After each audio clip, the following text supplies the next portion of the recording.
Good morning, folks. We're starting with the latest animation from Goddard's Scientific Visualization Studio. Using data from the ICESat, the full video is 6 minutes long. We've just cut a few scenes here in hopes of inspiring a click to go check out the full video yourself. They're showing some of the dynamics that shape that northern ice block: runoff, melting, shifts in elevation.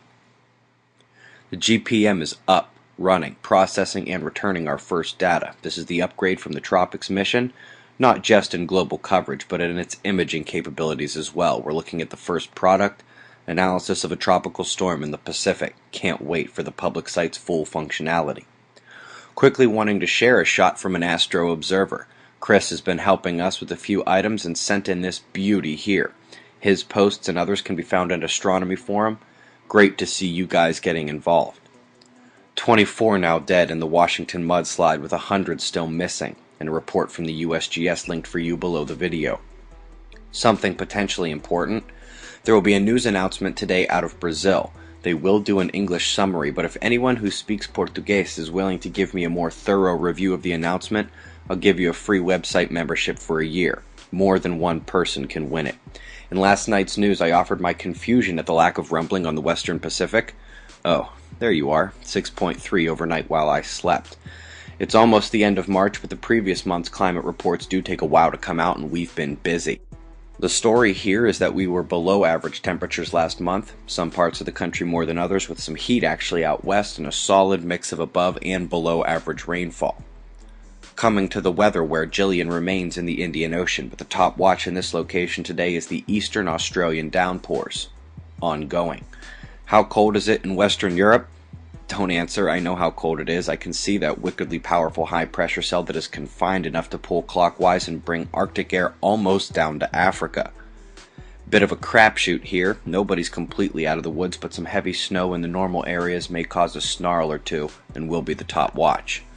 Bartol added back the cosmic ray anomaly from 2 days ago.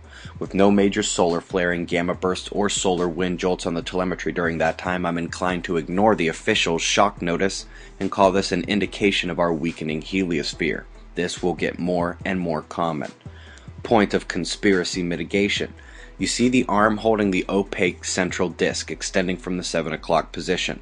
Well, when they flip SOHO, as they often do, obviously the arm flips sides, and they never ever get this without calibration needed.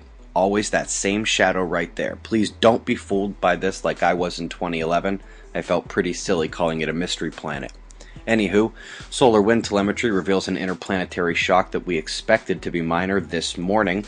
Having arrived last night, it was a bit speedier than expected and did cause some instability, but which is now waning, except on the most sensitive space weather devices.